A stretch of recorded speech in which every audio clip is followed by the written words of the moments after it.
Hey guys, good morning and welcome back in our YouTube channel for आपकी success. मेरा नाम है आरती और आज हम लोग डेली करंट अफेयर सीरीज में 22 मई के इंपॉर्टेंट करंट अफेयर्स को डिस्कस करेंगे। तो वीडियो स्टार्ट करने से पहले आपको बता दूं कि अगर आप हमारे डेली करंट अफेयर सीरीज की फ्री पीडीएफ फाइल चाहते हैं तो आप हमारा टेलीग्राम ग्रुप फॉर आपकी सक्सेस को ज्वाइन कर लीजिए। वहाँ से आप इसे फ्री में डाउनलोड कर सकते हैं और टेलीग्राम की लिंक इस वीडियो के डिस्क्रिप्शन बॉक्स में दी हुई है। चलिए स्टार्ट करते हैं आज की वीडियो। हमारा फर्स्ट क्वेश्चन है, निम्नलिखित में से किस देश ने उड़ीसा और पश्चिम बंगाल से टकराने वाले चक्रवात का नाम अम्फान रखा है? तो इसका राइट आंसर है ऑप्शन बी, थाईलैंड। ठीक है, तो इस चक्रवात का नाम अम्फान थाईलैंड ने 16 साल पहले रखा था। यह चक्रवात 1999 के उड़ीसा के चक्रवात के बाद से बंगाल की खाड़ी में उठने वाला उष्णकटिबंधीय यानी कि ट्रॉपिकल चक्रवात है। ठीक है, आई होप आपको क्लियर होगा। बढ़ते अगले प्रश्न पे। क्वेश्चन नंबर 2 है, उत्तर प्रदेश के जेवर में नोएडा अंतर्राष्ट्रीय एयरपोर्ट को बनाने के लिए निम्नलिखित में से किस देश की कंपनी को केंद्रीय गृह मंत्रालय ने स्वीकृति दे दी है? तो इसका राइट आंसर है ऑप्शन ए, स्विट्जरलैंड। ठीक है, तो केंद्रीय गृह मंत्री अमित शाह ने जेवर में नोएडा इंटरनेशनल एयरपोर्ट को विकसित करने के लिए Swiss firm Zurich airport international AG को सुरक्षा मंजूरी दे दी है। 5,000 हेक्टेयर में फैले इस पूरे प्रोजेक्ट पर जो है 29,000 करोड़ रुपए खर्च होंगे। ठीक है, बात है स्विट्जरलैंड की, तो कैपिटल है इसकी बर्न, करेंसी यहाँ चलती है स्विस फ्रैंक, और यहाँ की जो पार्लियामेंट है, स्विट्जरलैंड की जो पार्लियामेंट है उसे कहते हैं फेडरल असेंबली। क्लियर? बढ़ते अगले प्रश्न पे।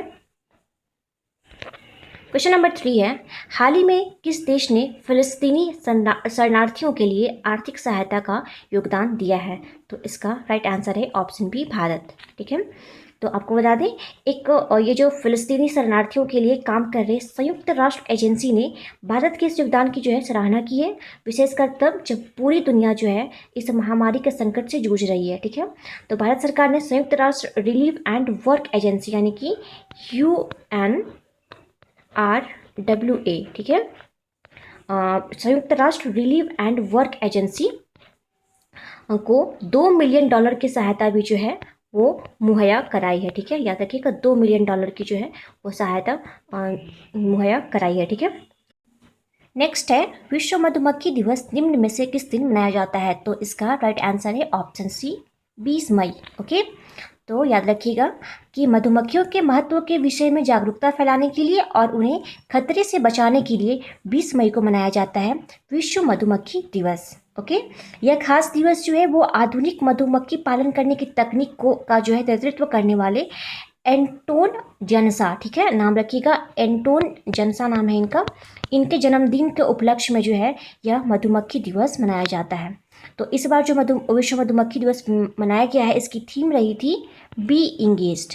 ओके, याद रखिएगा, बी इंगेज्ड जो है इस बार की थीम रही है विश्व मधुमक्खी दिवस की। ओके, इसके साथ ही आपको याद रखना है कि 15 मई को जो है हम लोगों ने बनाया था अंतर्राष्ट्रीय परिवार दिवस। ओके, 15 मई को जो है हमने मनाया था अंतर्राष्ट्रीय परिवार दिवस, जिसकी की थीम रही थी फैमिली इन डेवलपमेंट। ओके, उसके बाद बढ़ते हैं 16 मई पे। तो 16 मई को हमने मनाया था राष्ट्रीय डेंगू दिवस। ठीक है, और 16 मई को ये हमने मनाया था अंतर्राष्ट्रीय प्रकाश दिवस भी। इसके साथ ही 17 मई को हमने मनाया था विश्व दूरसंचार और सूचना सोसाइटी दिवस, और इसकी थीम रही थी कनेक्ट 2030। याद रहेगा, 17 मई को हमने मनाया था विश्व दूरसंचार और सूचना सोसाइटी दिवस, और इसकी थीम रही थी कनेक्ट 2030। आपको क्लियर होगा।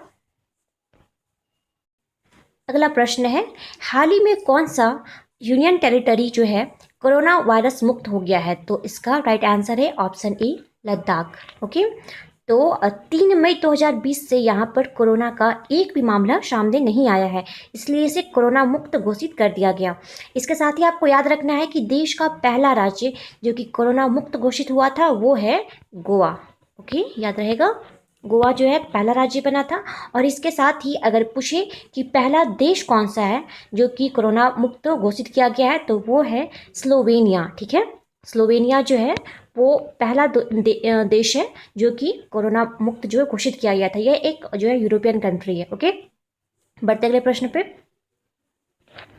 क्वेश्चन नंबर 6 है, हाल ही में चाइना ने WHO को कितने करोड़ डॉलर सहायता देने का जो है ऐलान किया है? तो इसका राइट आंसर है ऑप्शन ए, $2 बिलियन, ठीक है।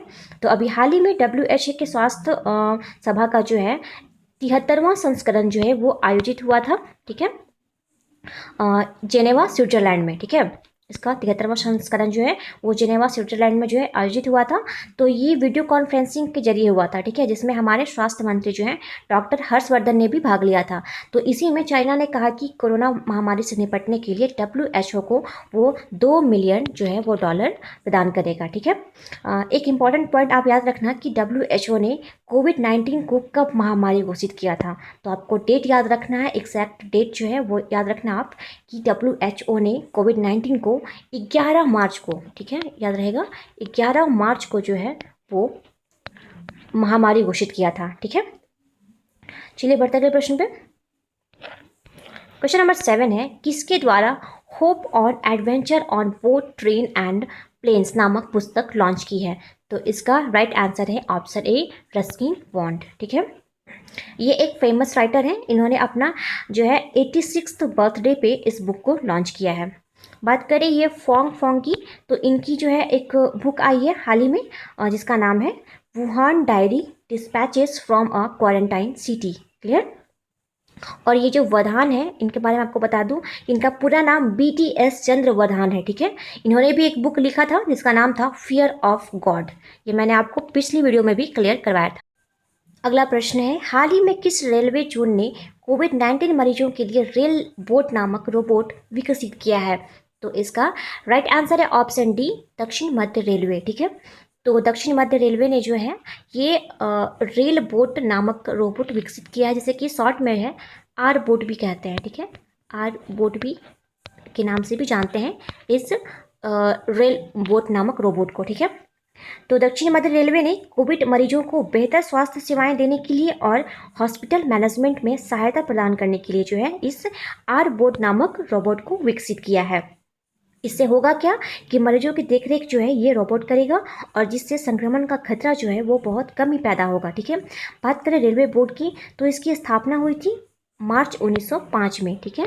1905 के अंदर जो है वो रेलवे बोर्ड की स्थापना हुई थी और वर्तमान में जो इसके अध्यक्ष हैं उनका नाम है VK यादव, ठीक है, याद रहेगा VK यादव जो है वो वर्तमान में रेलवे बोर्ड के अध्यक्ष हैं। बढ़ते अगले प्रश्न पे। क्वेश्चन नंबर 9 है, हाल ही में किसी नाबार्ड के अध्यक्ष के रूप में नियुक्त किया गया है? तो इसका राइट आंसर है ऑप्शन ए, गोविंद राजुलू चिंताला, ठीक है। याद रखिएगा कि गोविंद राजुलू चिंताला को भी हाल ही में नाबार्ड के अध्यक्ष के रूप में नियुक्त किया गया है। नाबार्ड का जो इस्टेब्लिशमेंट ईयर है वो आप याद रखना 1982 के अंदर जो है इसका इस्टेब्लिशमेंट हुआ था नाबार्ड का, और इसका हेडक्वार्टर है मुंबई के अंदर, ठीक है। क्वेश्चन नंबर 10 है, हाल ही में शहरों के लिए कचरा मुक्त स्टार रेटिंग के तहत देश के कितने शहरों को 5 स्टार कचरा मुक्त रेटिंग दिया गया है? तो इसका राइट आंसर है ऑप्शन डी, 6, ठीक है।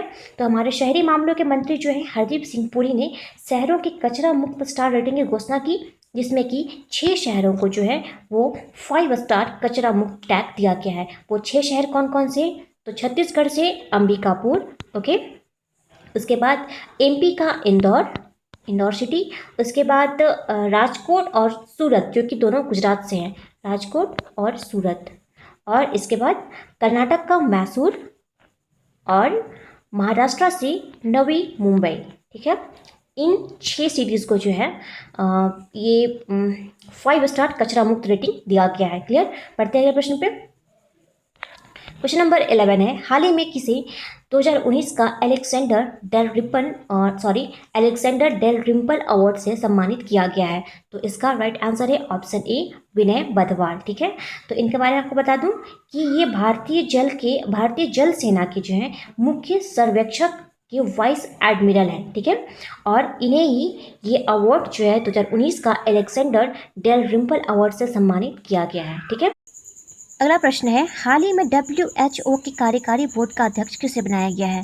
तो इसका राइट आंसर है option D, doctor Harshvardhan, okay. ये क्वेश्चन इंपॉर्टेंट है आपके लिए, याद रखना कि डॉक्टर हर्षवर्धन को जो है WHO का कार्यकारी बोर्ड का अध्यक्ष नियुक्त किया गया है। बात है WHO की, तो आप इसका फॉर्मेशन ईयर याद रखना 7 अप्रैल 1948, ठीक है। 1948 के अंदर जो है इसका इस्टेब्लिशमेंट हुआ था WHO का, और 7 अप्रैल को ही हम लोग जो है पूरे वर्ल्ड में वर्ल्ड हेल्थ डे के रूप में मनाते हैं, ठीक है। हेडक्वार्टर है इसका WHO का जिनेवा स्विट्जरलैंड के अंदर। एक इम्पॉर्टेंट क्वेश्चन आपके लिए, WHO की प्रमुख साइंटिस्ट किसे नियुक्त किया गया था? हाल ही में आपको पता होगा कि WHO की प्रमुख साइंटिस्ट जो है नियुक्त किया गया था सौम्या स्वामीनाथन को। क्लियर? बढ़ते हैं अगले प्रश्न पे। क्वेश्चन नंबर 13 है आज का लास्ट क्वेश्चन।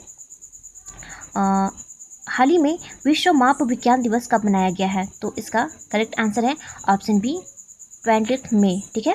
तो 20 मई को जो है पूरे विश्व में ये विश्व माप विज्ञान दिवस मनाया गया है। इंग्लिश में वर्ल्ड मेट्रोलॉजी डे, ठीक है। अच्छा, ये 20 मई को ही क्यों मनाते हैं? क्योंकि 20 मई 1875 को, ठीक है, 20 मई 1875 को जो है 1875 को 17 देशों के प्रतिनिधियों ने मीटर कन्वेंशन पर हस्ताक्षर किए थे, ठीक है। मीटर कन्वेंशन मतलब पूरे वर्ल्ड में किसी भी चीज़ को मापने की जो यूनिट होगी वो सेम होगी। जैसे कि आपने बचपन में पढ़ा होगा फंडामेंटल यूनिट्स के बारे में, जो कि 7 है, metre, second, kilogram, ampere, kelvin, mole और कैंडेला। आई होप अब आपको क्लियर होगा। तो इस बार जो विश्व माप दिवस मनाई गई, इसकी थीम थी मेजरमेंट फॉर ग्लोबल ट्रेड। याद रहेगा, मेजरमेंट फॉर ग्लोबल ट्रेड जो है इस बार विश्व माप विज्ञान दिवस की थीम रही है, ठीक है। अच्छा, मैंने आपको आज ही बताया था कि 20 मई को ही हमने विश्व मधुमक्खी दिवस भी मनाया था, ठीक है। तो आप याद रखना कि 20 मई को ही विश्व माप विज्ञान दिवस भी मनाते हैं और 20 मई को ही विश्व मधुमक्खी दिवस भी मनाते हैं। ओके, तो फ्रेंड्स, ये था हमारा आज का important current affairs. I hope आप सबको पसंद आया होगा। तो अब बढ़ते हैं क्विज पे। कल हमने आपसे प्रश्न पूछा था कि भारत में जो है प्रथम लोकसभा चुनाव कब हुए थे? तो इसका राइट आंसर था 1952, ठीक है। 1952 के अंदर जो है सबसे पहली बार ये लोकसभा चुनाव हुए थे। तो आज के लिए आपका प्रश्न है, आपको बताना है कि अभी हाल ही में भारतीय पैरा ओलंपिक संघ की अध्यक्ष कौन बनी है। क्वेश्चन एक बार फिर से सुन लीजिए, हाल ही में जो है भारतीय पैरा ओलंपिक संघ की अध्यक्ष कौन बनी है? तो आप अपना आंसर हमें कमेंट बॉक्स में कमेंट करके बताइए। तो फ्रेंड्स, आज की वीडियो यहीं समाप्त करते हैं कि थैंक्स फॉर वॉचिंग।